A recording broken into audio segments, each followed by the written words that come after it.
Welcome to Napa Valley Inside Out. I'm Latife Hayson, and I am delighted to be hosting this podcast, shining a light on one of the most beautiful and coveted lifestyles in the world. If you're interested in developing a property, planting a vegetable garden, making olive oil, fashion, architecture, interior design, county rules and regulations, biking paths, art, getting into the wine business, farming practices, the tax benefits of owning a vineyard, or the ultimate private tours and tastings, and all the fabulous annual cultural events we enjoy here, and so much more, then you won't want to miss this show.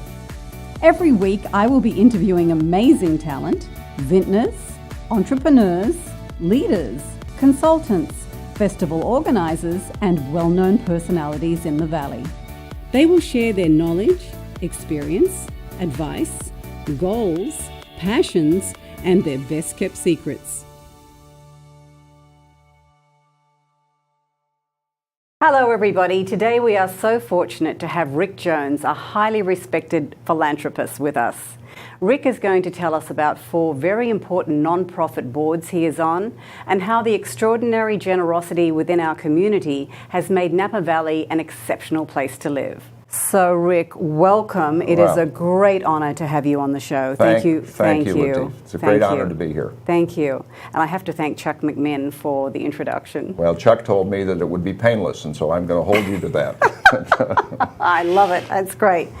When I researched all the boards that you are on, I'm reminded how incredibly grateful I feel every day when I wake up to live in a community where there are so many highly educated people who come here and bring their experience, their passion, and their personal funds to make this an exceptional community for us to live in. And so thank you so much. You have done so much for the community. I just have to start out with that. Well, thank you for saying that. It's a team effort, it always is. And this community, when I moved here 20 plus years ago, was an attractive place that I wanted to live, and I wanted to make sure it continued to be an attractive place for my children and my grandchildren. And that's part of the motivation for me, is to pay it forward, and a little selfishly with them being future residents, I hope.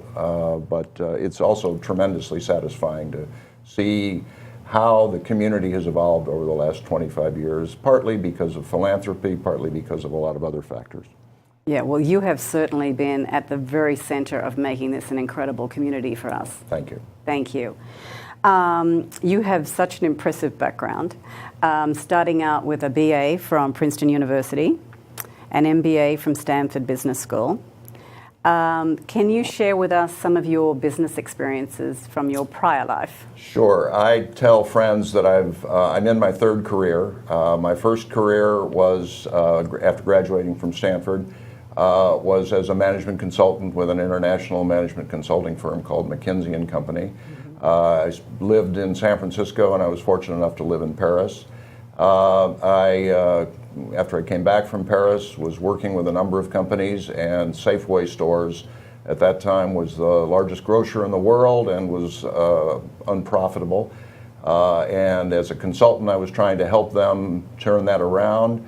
And at one point, the CEO, Peter McGowan, asked me if I'd join him in trying to make the company successful, and I did. My second career was 12 years at Safeway as we improved that company. And then I was fortunate enough to be able to retire early and enter my 3rd career. And my 3rd career, I decided, was to try to pay it forward and give back for all the fortunate time I'd had. And by that time, I'd moved to the Napa Valley and decided that the best way I could give back was to try to work within the community I was chosen to live in. And that's the 3rd career that I'm in. And it really is a career, because I know how much time that you spend giving back.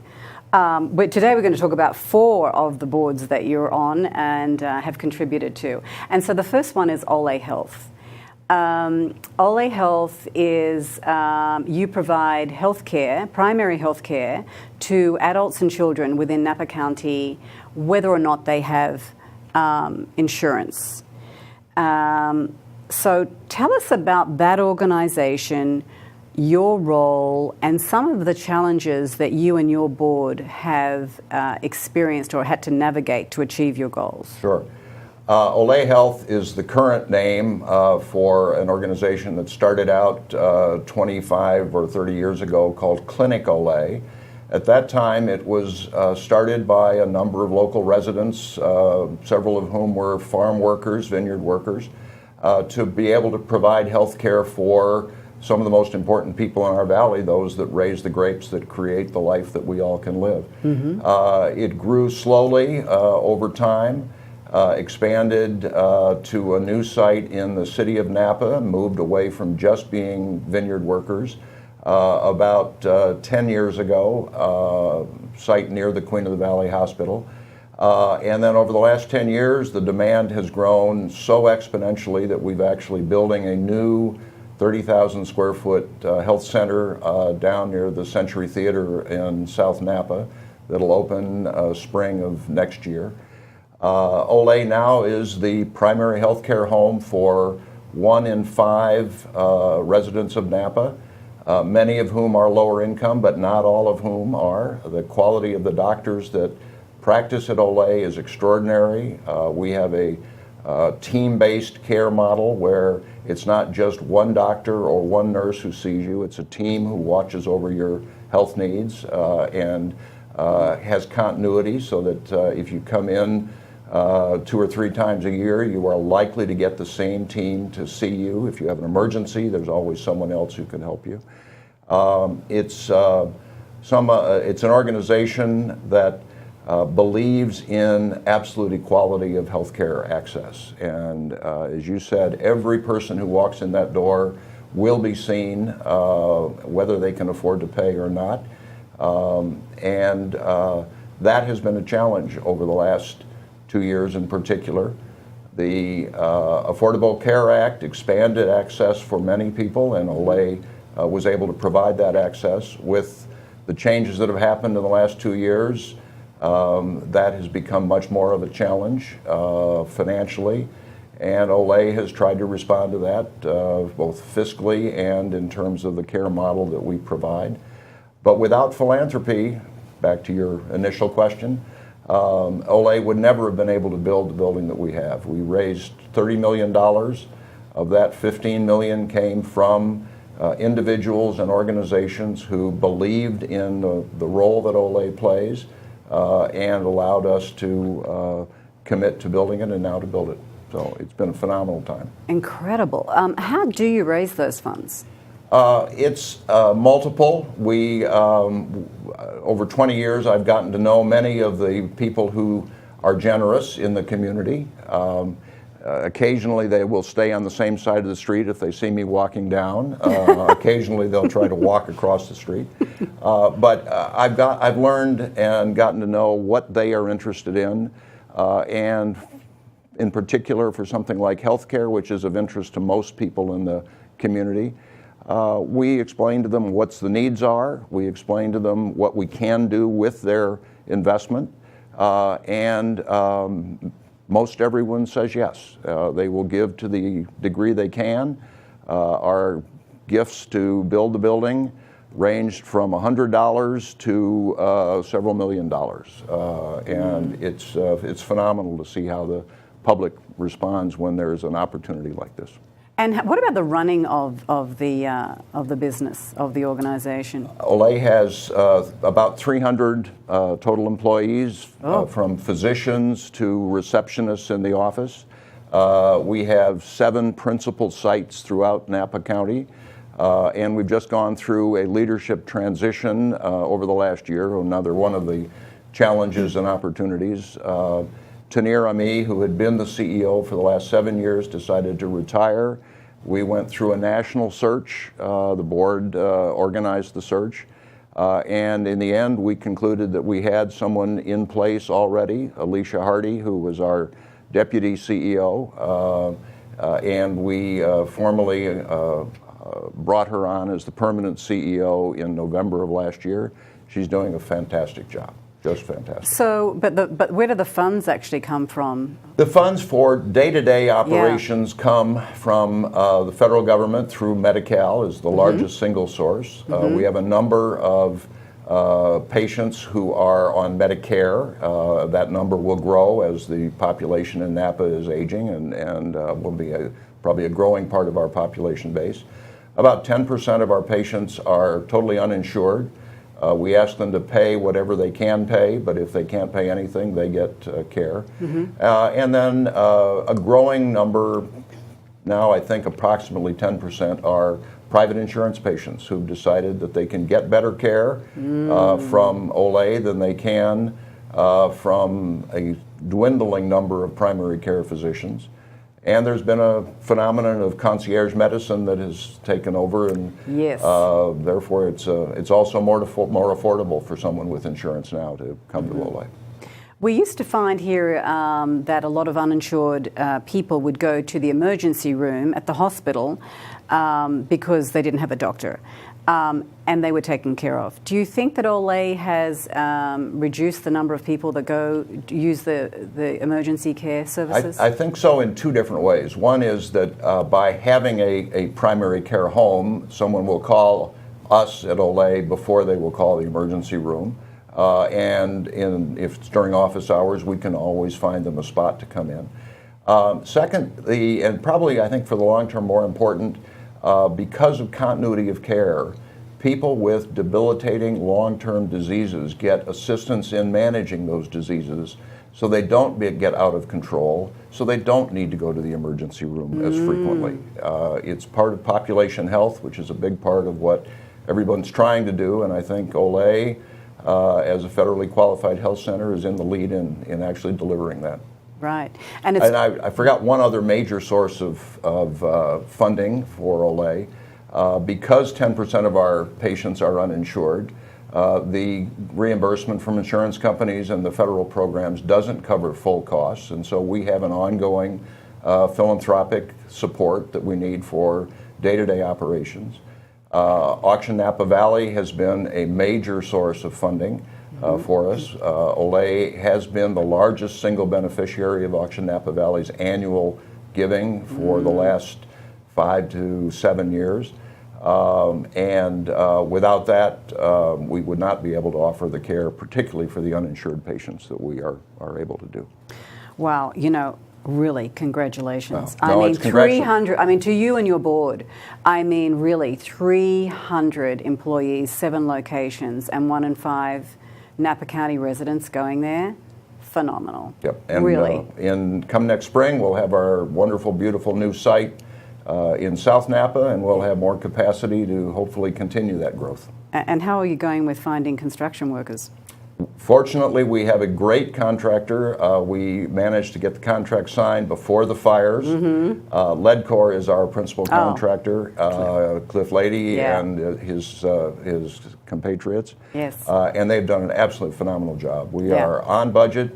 We're under budget, actually, and we're ahead of schedule in spite of all the difficulties that construction has seen. Wonderful, wonderful company. Yep. And I just have to say, it is true, isn't it, that there's so many more concierge doctors now and very few primary caregivers. I don't have a doctor. Well, you need to come to Ole. I need to come to Ole. Lucky, I never get sick. I'm lucky. Okay, the other one is Napa Learns. I love this one. So you and Chuck were the founders of Napa Learns, and Napa Learns is bringing 21st century learning to children, to the public schools of Napa County. Another fantastic nonprofit that you are involved in. Tell us about Napa Learns and some of the achievements to date. Sure. And I would correct you that we're not actually bringing the 21st century skills. What we're doing is helping the school districts to adopt 21st century schools. It's really a transformation that's happening within the classrooms, within the school districts in Napa. There are 18,000 kids, 5 school districts. By far the vast majority of all of the students in Napa are in public school. We have some wonderful private schools. People can make that choice if they want to. But to really change the fabric of the community, we need our public schools to be more effective. The genesis of Napa Learns actually started about 10 years ago with the New Tech High School in Napa, which was an innovative program started about 25 years ago to introduce technology and something called problem-based learning or project-based learning into the classroom. So it wasn't just students sitting listening to a lecture or drilling down on writing and memorizing. It was actually realizing why do I need education? What can I do to help solve problems, and how can I use technology to do that? And again, the Auction Napa Valley started Napa Learns with $1 million grant about 7 years ago to try to take this concept of the New Tech High School and infuse it throughout the public schools in Napa. Chuck and I, Chuck leading and I'm following, formed Napa Learns, got some more other individuals who had similar ideas that public education was important to support to join us in making contributions. We convinced the vintners that rather than a one-time gift, this took ongoing funding, and so they've been generous through Auction Napa Valley with about $500,000 a year of funding. We use that money to help the districts experiment with new approaches. Using technology, one of our early successes was demonstrating to teachers at the kindergarten level that their students would learn more quickly if they had a little bit of time on an iPad. They actually work together on the iPads, which is wonderful to create camaraderie and to create joint learning. We had a demonstration one summer in Calistoga with children who had never had any preschool experience in a 4-week program where we supplemented their time with some time on an iPad using an educational series of applications.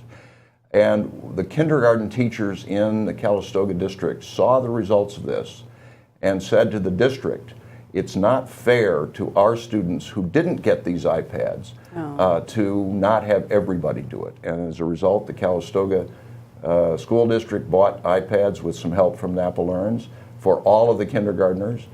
The other districts, St. Helena and Napa, heard about this, tried it themselves, and found out that it is supplemental. This is not parking your child in front of an iPad. It's helping advance the teacher's effectiveness by having the iPad supplement what a teacher can't do with 20 students. Right. They can do it individually with 4 or 5, and the iPad can help supplement that.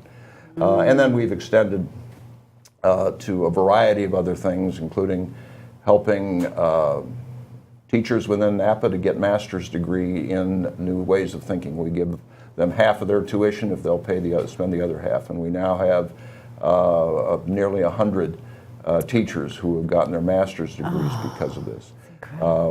The New Tech, the original concept, the New Tech project-based learning has now infused in one way or another almost every classroom in the Napa Valley.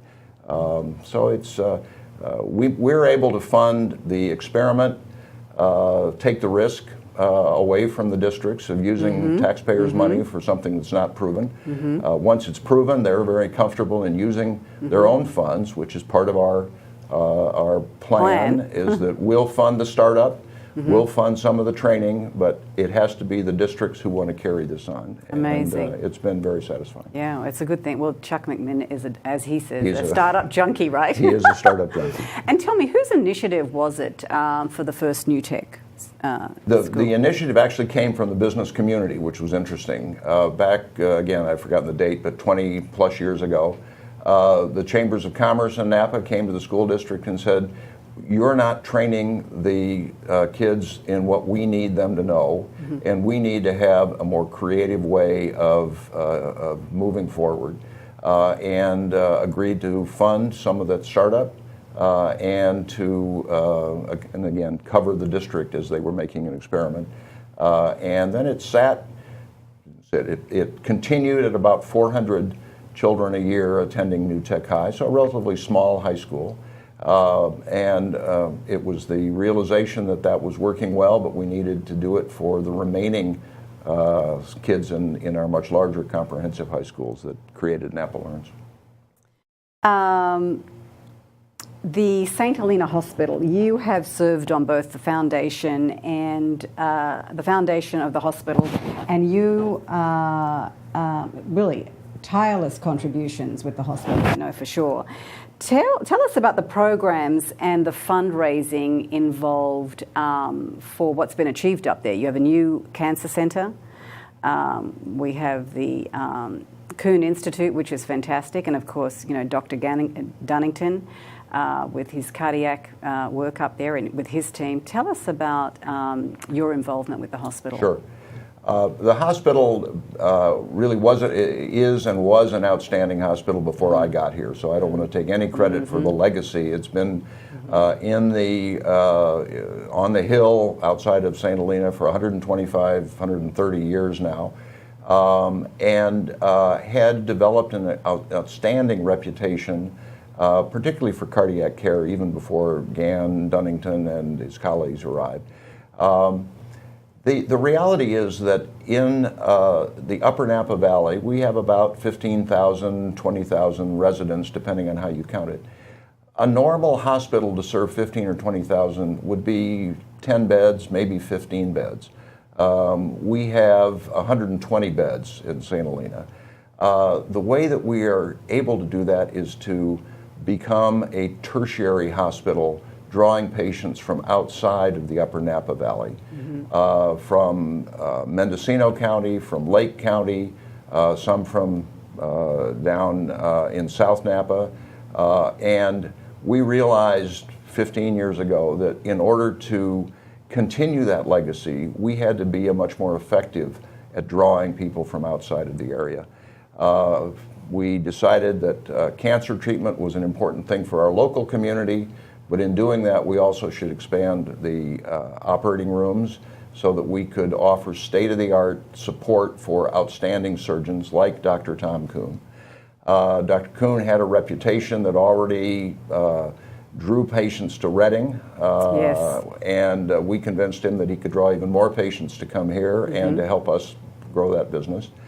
We invested, I think it was about $30 million in building the Cancer Center and the operating rooms for the Kuhn Joint Replacement Center. And Dr. Kuhn came, helped to expand the reputation of Napa, attracted several other colleagues to join him.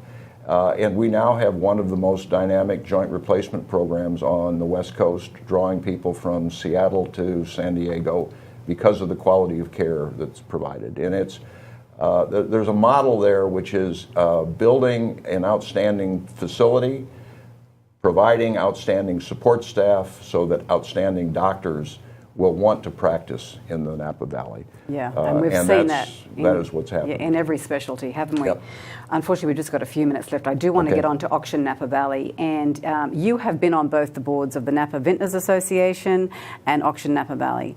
And you've also been on the committee for, I think, 15 years that determines who the beneficiaries are of the funds that are raised through. So tell us briefly about your role with, well, the process of putting on these events and then how you decide who gets the funds. Sure.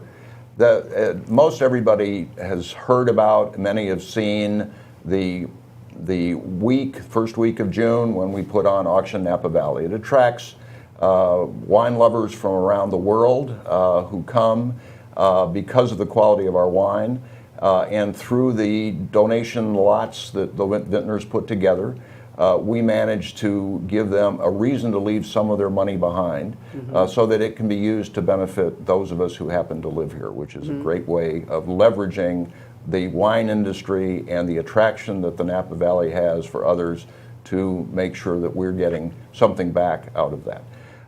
It's a longer process than we're going to have time for, but the process of putting the auction together is a phenomenal thing. It happens over about an 18-month period of time, developing lots that will be attractive, recruiting new attendees to come to the auction, making sure that the day, the 2 days, 3 days of the auction are phenomenal personal experiences. The net of that is we end up raising lately $12 to $15 million a year. And the challenge is then how do we use that money? And over the time, as the proceeds have grown, the auction has diversified and broadened its coverage. It started out just supporting our 2 hospitals. The first year of the auction, 50-50 between St. Helena and Queen of the Valley. We now support 25 different organizations throughout Napa Valley. All of the organizations have to benefit residents of Napa Valley, Napa County. And there's a committee that's composed of some vintners and some community representatives who meet throughout the year to assess how our last year's funds are being spent and the benefits that are accruing from those funds. And then once we know how much money we have to give away this year, the committee gets applications from any of our current beneficiaries, and we're open to new beneficiaries who meet our criteria. Criteria are healthcare and children's education in Napa County.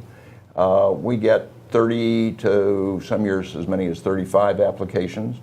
Committee evaluates them. We have staff support in vetting the organizations. And then the committee votes on which organization should get funding and how much they should get. Oh, it's incredible, isn't it? And it's $180 million that they've given away. Now, we haven't totaled it up completely, but I would say it's close to $200 million at this point. And certainly from next year's auction, which the planning is just starting, we'll break the $200 million mark, I'm sure. It's truly, truly phenomenal. And as you were saying earlier, it's without those funds and without these donations and the ability to build the cancer center and to have fantastic equipment, as Dr. Dunnington talks about, to work with as a heart surgeon, you wouldn't be able to attract those doctors, would you? No. These world-class doctors. Yeah. And we would have, take Ole Health, as much as 20% of our population without adequate health care if that funding hadn't been there to keep the doors open at Ole. The hospitals have been beneficiaries. Napa Learns has certainly been a beneficiary. But there are 20 other organizations that are on the ground helping the less advantaged here. And it's a very satisfying thing for all of us in the vintners to look back at how much better the quality of life is in Napa because of what we've been able to do largely through Auction Napa Valley. Oh, it's phenomenal. It really is. And so, of course, you're in the wine business. And that started when, in 1996? My time in the wine business actually started when I was at Stanford Business School back in the late 60s. I visited here, and I was at that time the most important person in the wine business. I was a consumer. And without consumers, there is no wine business. Right. But I became attracted to the Napa Valley, at visits at that time. Did a little home winemaking when I was working. And then as I was trying to figure out where to live in retirement, there was obviously no other place that I'd choose but here. We bought a piece of property that had some vineyards on it already to build a house. And it's a very slippery slope when you're growing grapes to get into the wine business. Oh, yeah. I had an opportunity to taste the wine that was being made by the winery that we were selling our grapes to in the first couple of years, and I decided it was much too good wine to let somebody else blend away, and so I started our winery in 1996, 22 years ago now. It's been great. It's a wonderful. We love the wine. The advantage of being a wine owner is that you get to have an influence on how the wine is made, and we enjoy it. Right. Fortunately, a number of our friends and now people throughout the country have learned about our little tiny brand. My daughters are now running the business, and my oldest daughter at least thinks that one of her daughters is going to be a third generation, but that's a ways away yet. Oh, that's fantastic. And you have about you make about 600 cases of Cabernet, about 200 cases of Sauvignon Blanc. But the Sauvignon Blanc, well, that's a state Cabernet. It's a state Cabernet. And then you have down in Rutherford, another little parcel there. Right. for the Sauvignon Blanc. And the great news about all this is that you sell it all direct to consumer, and you don't have to put it in your trunk and go and sell it, right? We have a few restaurants that are, we're fortunate enough to be able to have our wine carried in, but for the most part, it's direct to consumer. So Jones Family Vineyards. Jones Family Vineyards. You can try and get it, but it's been so wonderful Latife, to have you on the been show. fun. Thank you Thank you so much. A great honor. You're doing so much for the community. I'm so grateful. Well, thank you. We're all so grateful. Well, thank you. It wouldn't, as I told you earlier, I wouldn't do it if it weren't satisfying to me as well, but I appreciate that. Thank you. Thank you, everybody. I look forward to seeing you next week.